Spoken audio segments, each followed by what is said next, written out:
portanto, capítulo 1 da carta do apóstolo São Paulo aos irmãos na cidade de Filipos, versículos 27 e 28. Diz assim o texto sagrado: vivei acima de tudo, por modo digno do Evangelho de Cristo, para que, ou indo ver-vos, ou estando ausente, ouça no tocante a vós outros, que estais firmes em um só espírito, como uma só alma, lutando juntos pela fé evangélica, e que em nada estais intimidados pelos adversários, pois o que é para eles prova evidente de perdição é para vós outros de salvação, e isto da parte de Deus. Amém. Meus amados irmãos, nas cartas de Paulo, ocorre com frequência a figura do cristão como um soldado do Evangelho. Paulo usa muito esta figura do crente como sendo um soldado do Evangelho. Nós conhecemos bem o texto de Efésios, capítulo 6, não vamos ler nesta oportunidade, mas no capítulo 11, do versículo 11 até o versículo 17, lá nesse capítulo 6 de Efésios, o apóstolo Paulo fala da armadura do cristão, do que era o uniforme militar na sua época.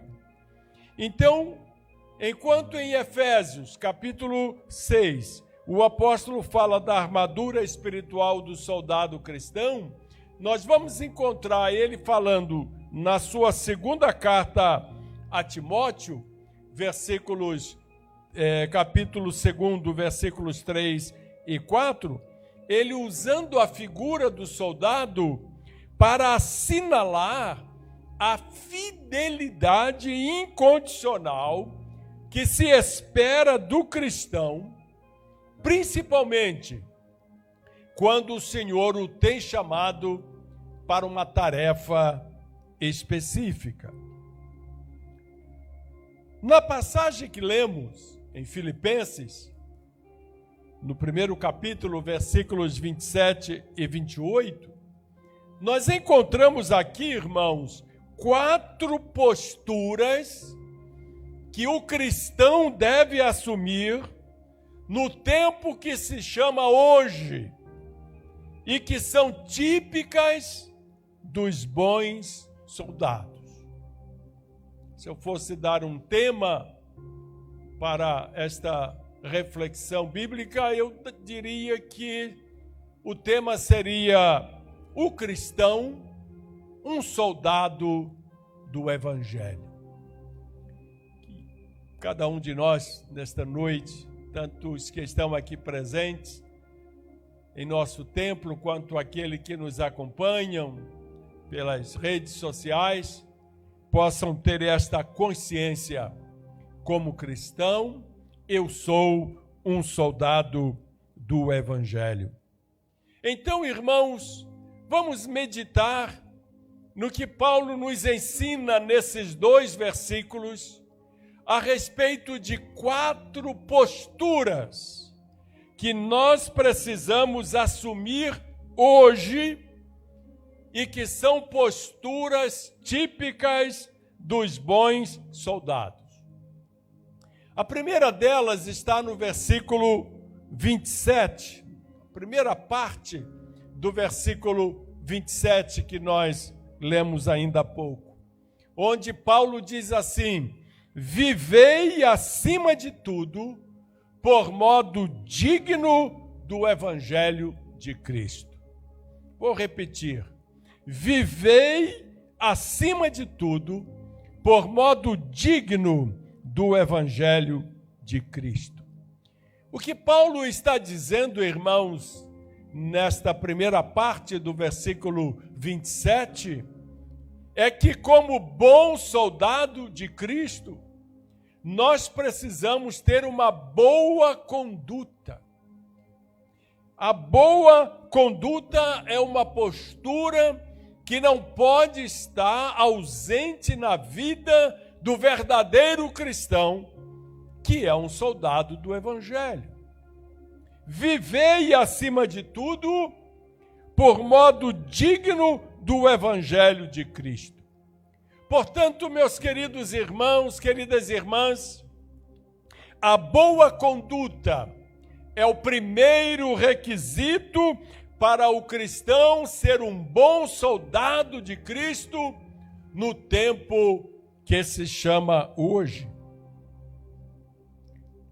Eu pergunto a vocês, de que adianta o cristão ser valente, agressivo na evangelização, ser corajoso na igreja, pronto para cumprir qualquer tarefa que o pastor lhe entrega, se a sua conduta é uma reprovação ao Evangelho?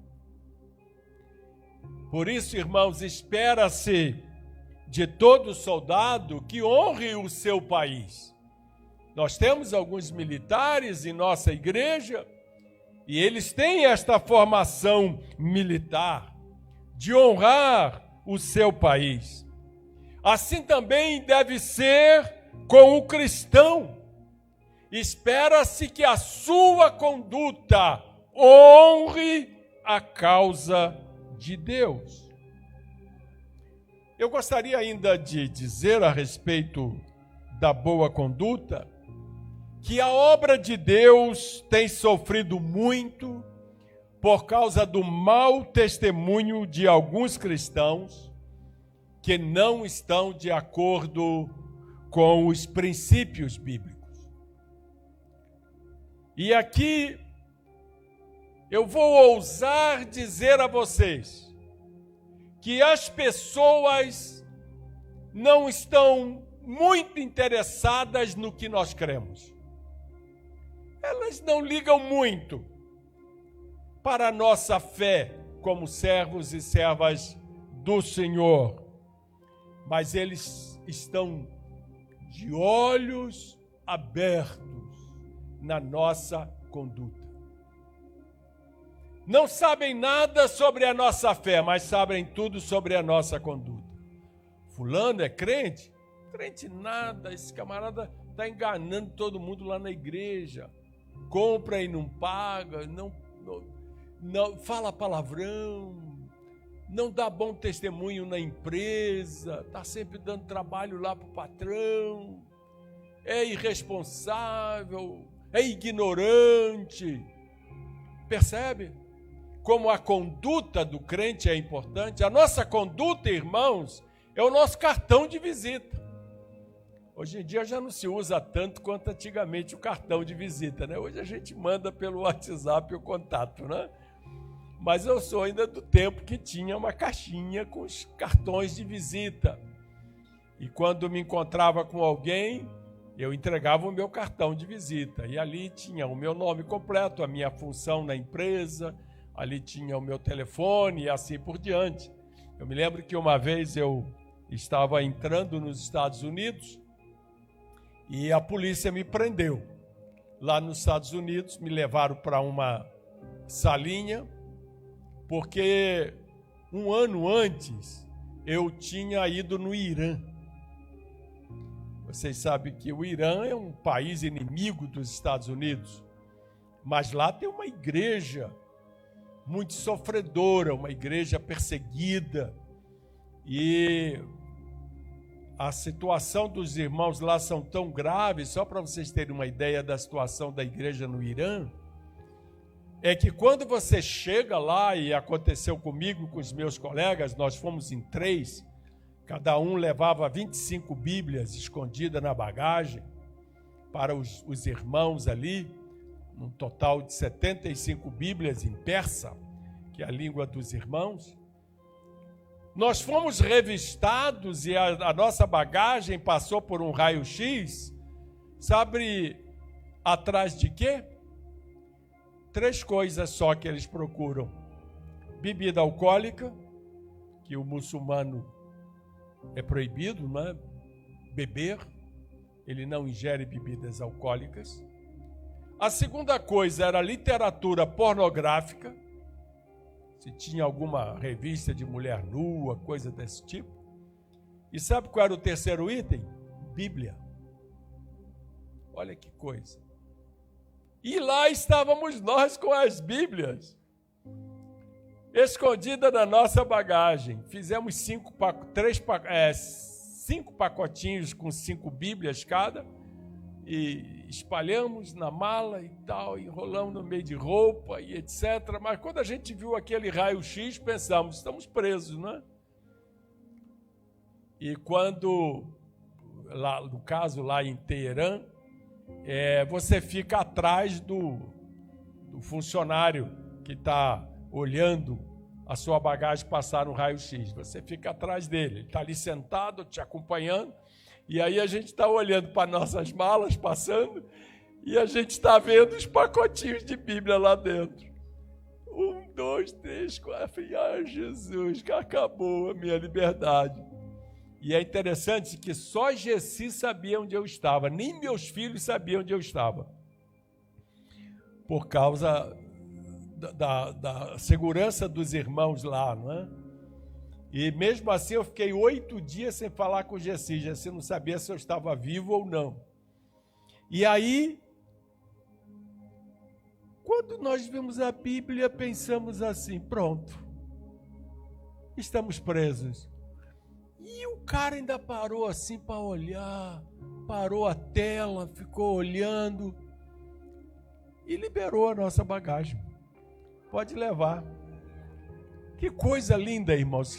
Olha, mas quando nós chegamos no hotel, nós choramos tanto, porque já entramos no Irã vendo o milagre de Deus acontecer. E foi uma experiência linda. Passamos 8 dias lá e tem 3 igrejas, Assembleias de Deus, na capital do Irã, em Teherã. Cada uma reúne mais de 1000 pessoas nos cultos de domingo. Mas vocês sabiam que todos os pastores da Assembleia de Deus em Teherã estão mortos? Todos foram assassinados.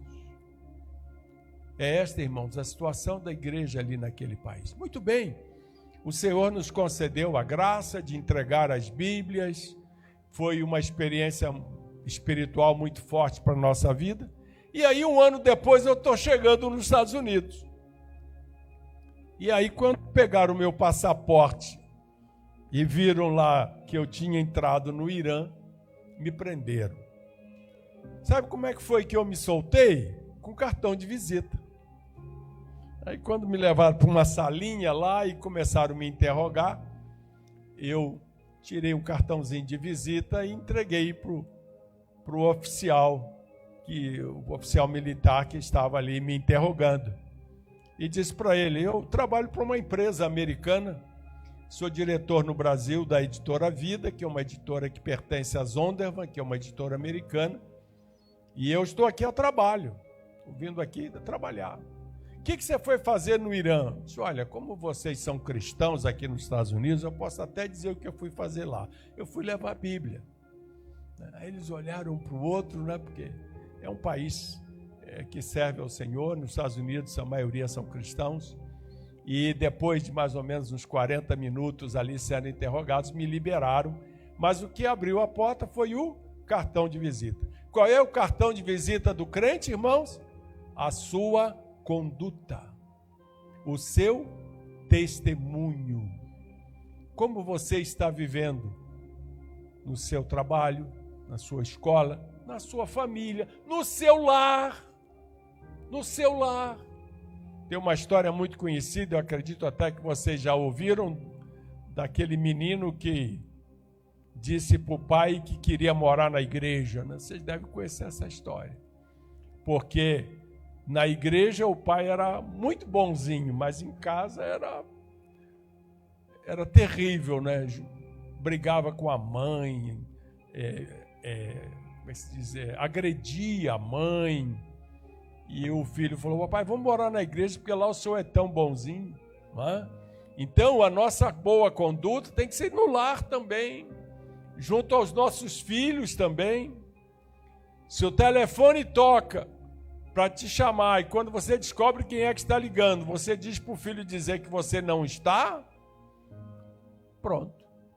Olha o testemunho que você está dando para os seus filhos. Depois os filhos se desviam, abandonam uma igreja e você fica perguntando: o que foi que aconteceu? Por que que o meu filho abandonou Jesus? Foi por causa da sua má conduta. Portanto, irmãos, pense sempre nisso. Mais importante do que a nossa fé é a nossa conduta. Ela é um passaporte que abre as portas para nós falarmos do amor de Deus para as pessoas que estão à nossa volta. Louvado seja o nome do Senhor. Então, Paulo começa aqui falando sobre a boa conduta. Vivei, acima de tudo, por modo digno do Evangelho de Cristo. Mas ele continua, nesse mesmo versículo, a continuação do versículo, ele fala de uma segunda postura que o cristão deve assumir no tempo que se chama hoje. E essa postura é firmeza. Veja o que diz o texto.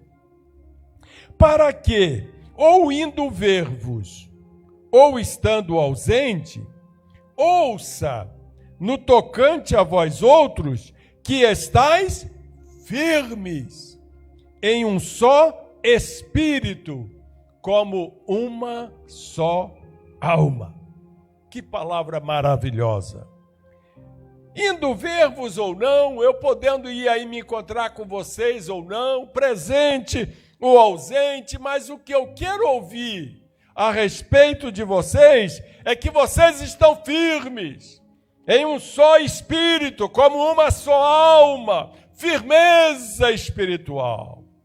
Louvado seja o nome do Senhor. Esta é a segunda postura do cristão. É a firmeza, é a sua solidez.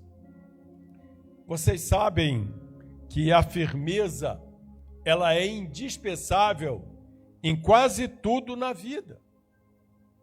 Deixe-me citar aqui pelo menos 3 exemplos que nós conhecemos bem. Por exemplo, um edifício pode ser bonito, elegante, construído com os materiais mais caros do mundo, mas se não tem firmeza, não serve. Quer ver um outro exemplo? Pertinho de nós aqui, uma ponte, tem uma ponte bonita que construíram ali sobre o Rio Tietê.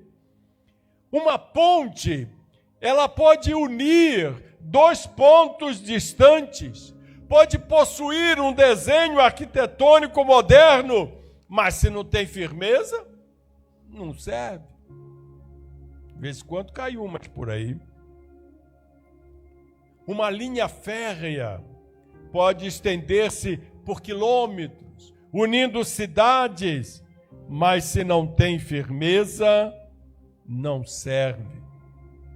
Por isso, irmãos, no tempo que se chama hoje, o bom soldado de Cristo precisa estar firmes em algumas situações. Por exemplo, precisa estar firme quando surgem as tentações do inimigo com a intenção de derrubar o cristão. Um exemplo forte que encontramos na Bíblia é do próprio Senhor Jesus, que foi tentado por Satanás para que caísse. É por isso que Pedro, quando ele escreve a sua primeira carta, em um determinado trecho, ele exorta os cristãos com as seguintes palavras. Primeira carta de Pedro, no 5º capítulo, versículos 8 e 9. Diz assim o texto: sede sóbrios e vigilantes. O diabo, vosso adversário, anda em derredor como leão que ruge, procurando alguém para devorar. Resisti-lhe firmes na fé. Que palavra boa esta, que palavra boa. Sede sóbrios e vigilantes, porque o vosso adversário anda em derredor como leão. Está à volta, está nos rodeando, procurando alguém para devorar. Mas devemos fazer o quê? Resistir ao diabo firme na fé. O meu pai, quando ele falava sobre resistir ao diabo, ele gostava de contar a história. Meu pai gostava muito de contar história. Ele pregava contando histórias. E quando ele falava sobre resistir ao diabo, ele contava a história de uma moça. Ele dizia que uma certa moça ia caminhando pela rua da cidade, da sua cidade, quando de repente ela percebeu que um cachorro vira-lata vinha seguindo ela. Por onde ela ia caminhando, o cachorro vinha caminhando atrás dela.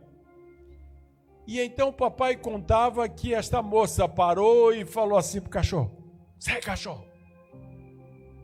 Para de me seguir, cachorro! Aí o cachorro parava, aí ela continuava a caminhada dela.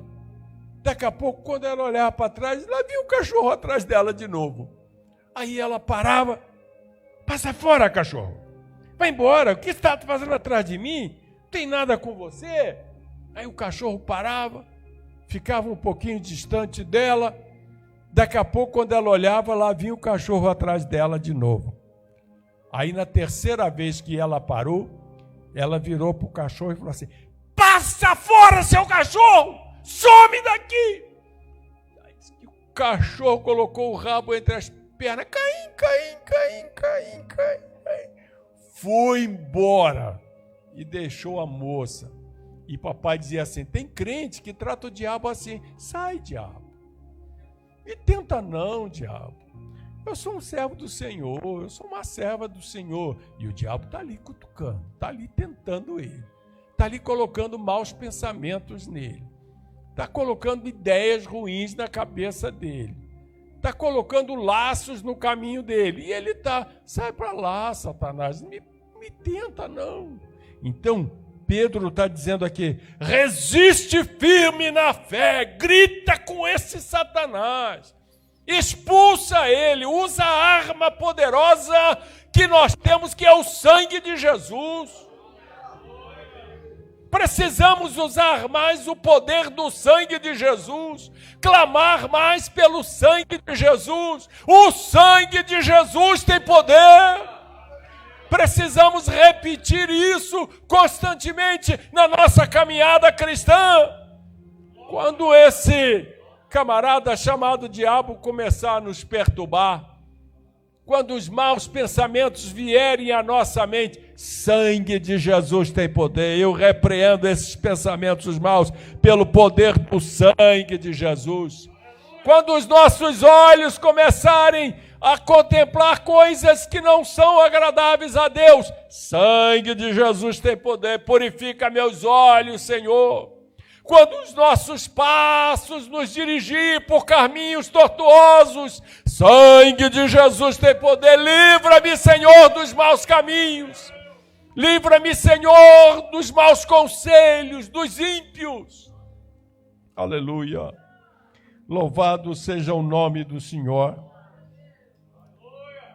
Firmeza, firmeza, quando surgem as tentações. Mas nós precisamos também, irmãos, de firmeza espiritual quando chegam as provas que muitas vezes abalam a nossa fé.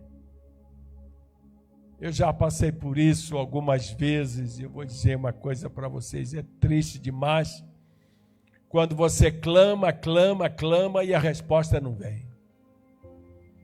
Quando parece que o céu se fechou para você. Quando parece que Jesus te abandonou. É um momento terrível da nossa vida. Houve uma época da minha vida que eu estava tão mal, tão mal, tão mal, que eu orava e não vinha a resposta. Que um dia eu dobrei o meu joelho e falei assim: Senhor, se Tu me der vitória, se Tu me conceder, Senhor, condições de superar esse momento difícil da minha vida, eu vou Te servir de todo o meu coração, Senhor. Eu vou me dedicar à Tua obra. E fiz ali um voto de consagração de vida, mas minha oração não terminou aí. Eu continuei orando e falei assim com Deus: mas, Senhor, se Tu não me abençoares, e a minha situação que já está ruim ficar pior, se eu sofrer mais do que eu estou sofrendo, eu vou continuar Te servindo de todo o meu coração. Não Te deixarei, Senhor. Não Te abandonarei, Senhor. Meus irmãos, parece que Deus estava esperando isso de mim. Porque a partir desse dia, tudo mudou. Tudo mudou, as coisas foram mudando. Eu acho que muitas vezes as provas que vêm sobre nós, Deus permite que venha sobre nós, para ver se nós fazemos parte desse grupo de crentes interesseiros que tem aí fora. Esse pessoal que serve a Deus só para ser curado, que serve a Deus só para ganhar dinheiro, que serve a Deus só para ficar famoso, que serve a Deus só para ser apreciado e elogiado pelas pessoas, mas se fica no seu cantinho, escondido, sem ser notado, não querem mais servir a Deus. Então o Senhor manda a prova até o ponto em que você chegue ao ponto em que eu cheguei. Sem nenhum propósito, irmão, não tinha nenhuma intenção de regatear com Deus, nada disso, mas era o que Deus queria ouvir dos meus lábios. E Ele disse: agora você está pronto, agora sim, agora você está pronto. Você chegou no ponto que eu queria. Pode ficar tranquilo que o céu vai se abrir para você. E realmente, irmãos, foi o que aconteceu na minha vida e esse testemunho eu guardo no meu coração com muito temor a Deus, com muita gratidão ao Senhor, porque Ele teve misericórdia de mim e não permitiu que as provas me fizessem sucumbir espiritualmente. Quando chegam as provas, nós precisamos ficar firmes.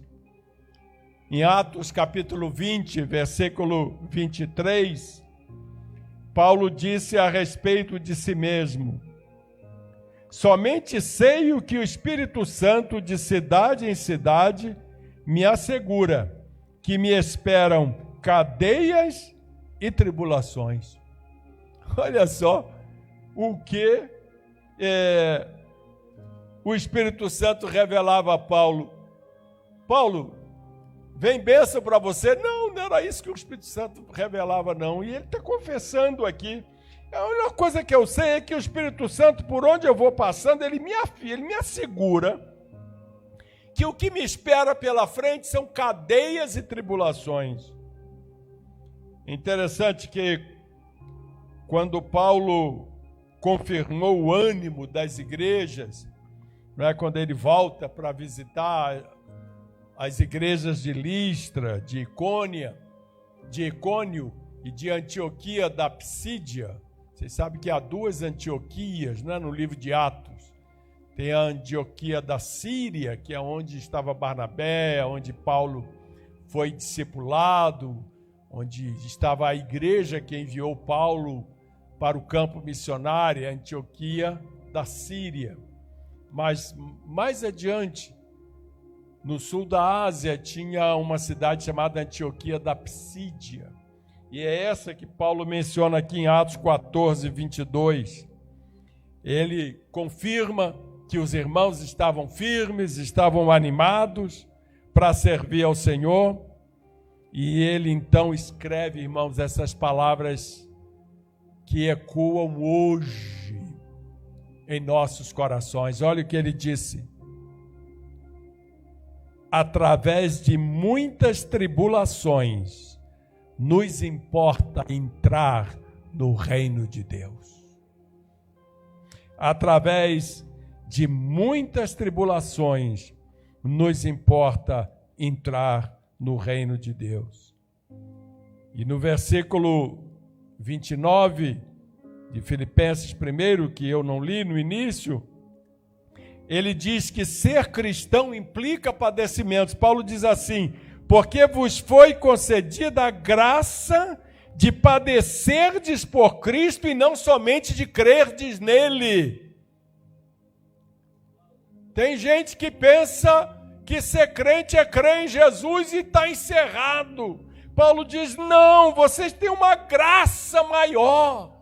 É a graça de padecerdes por Cristo e não somente de crerdes nele. Portanto, esta é mais uma postura do cristão como soldado do Evangelho, firmeza. Mas há uma terceira postura, ainda no versículo 27, quando Paulo termina o versículo dizendo assim: lutando juntos pela fé evangélica. Lutando juntos pela fé evangélica. Veja, irmãos, além de boa conduta e firmeza, espera-se do cristão no tempo que se chama hoje, que mantenha-se em luta constante contra o inimigo.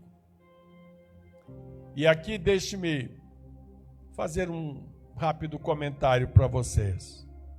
A boa conduta do cristão fala da sua natureza. Sabe, as coisas velhas já passaram, eis que tudo se fez novo. A boa conduta tem a ver disso, da natureza de Cristo em nós. Então a boa conduta fala da nossa natureza. A firmeza fala da nossa solidez. Estamos firmes. Não vamos cair. E a luta contra o inimigo fala do caráter guerreiro do cristão. Nós temos, irmãos, um caráter guerreiro. Porque esse caráter guerreiro é a melhor defesa do cristão. Quem tem formação militar sabe que nenhum exército triunfa simplesmente se defendendo. Se você ficar só na defesa, você não vence. Quem gosta de futebol observa isso com muita frequência. Esse time só se defende. Tem uma boa defesa, mas não tem um bom ataque, vai vencer algum jogo? Não vai. Porque só se defendendo, ninguém vence. Por isso, espera-se de um exército que se refugie nas suas fronteiras, que se proteja. E como soldados de Cristo, nós ficamos também atrás das nossas trincheiras. Nós nos protegemos. E fazemos isso através da leitura da palavra de Deus, que nos edifica. Fazemos isso através dos hinos. Deixa eu tomar uma aguinha rápida aqui, já estou terminando.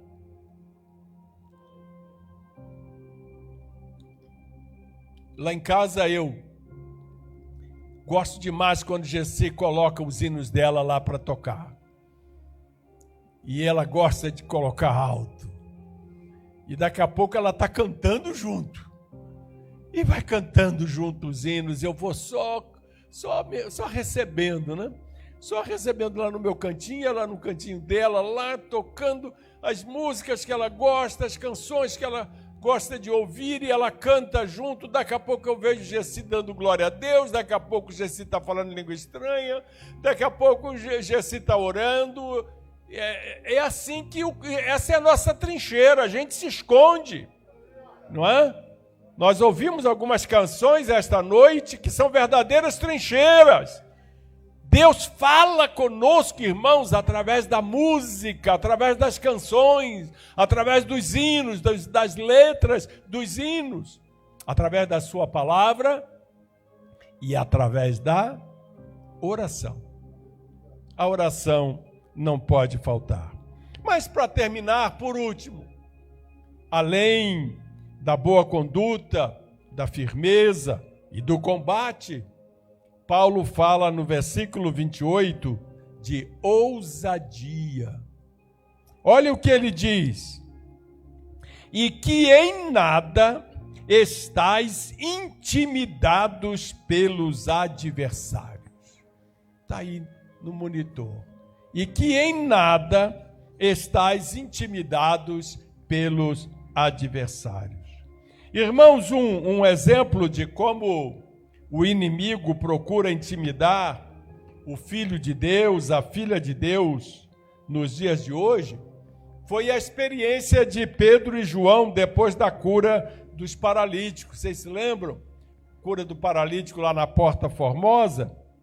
Os oficiais judeus, em Atos 4:18, ordenaram-lhes que absolutamente não falassem nem ensinassem o nome de Jesus. Vocês conhecem Atos 4:18. E lá no versículo 21, o texto diz que os oficiais judeus ameaçaram Pedro e João. Fez aí o texto aí, ó. Depois, ameaçando-os mais ainda, os soltaram, não tendo achado como os castigar, mas os ameaçaram. Mas, não obstante, olha o que acontece 10 versículos lá na frente. No versículo 31, depois que os discípulos haviam orado, veio sobre eles o Espírito Santo, e olha só o que diz o texto. Volta de novo lá no início. Isso aí, ó. Tendo eles orado, tremeu o lugar onde estavam reunidos. Todos ficaram cheios do Espírito Santo e com intrepidez, com ousadia, anunciavam a palavra de Deus. Aleluia! No tempo que se chama hoje, quando o cristão está na vontade de Deus, a única coisa que o inimigo pode fazer é intimidar, é tentar introduzir o medo em nosso coração, porque ele sabe que não pode vencer o verdadeiro soldado de Cristo. Ele não pode vencer. Para terminar, aprendemos nesta passagem de Filipenses que no tempo que se chama hoje, o cristão é um soldado de Deus. A cristã é uma soldada de Deus. E como tal, espera-se desse soldado que tenha boa conduta, primeiro. Segundo, que seja firme. Terceiro, que seja guerreiro. E quarto, que tenha ousadia.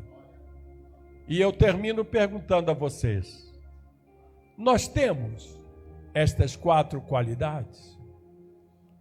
Faça uma avaliação pessoal, pense a respeito. E se estiver te faltando alguma, fique em paz, o Senhor vai te dar. É só você confessar ao Senhor a sua fraqueza e a força virá do Senhor. Igual aconteceu com os discípulos, quando o Espírito Santo desceu sobre eles, tudo voltou, a coragem voltou, a intrepidez, a ousadia, a firmeza. E assim o Evangelho foi anunciado e pregado aos quatro cantos da terra de então. Que Deus abençoe os irmãos rica e maravilhosamente com essas palavras. Muito obrigado, pastor Ezequiel, por esta oportunidade.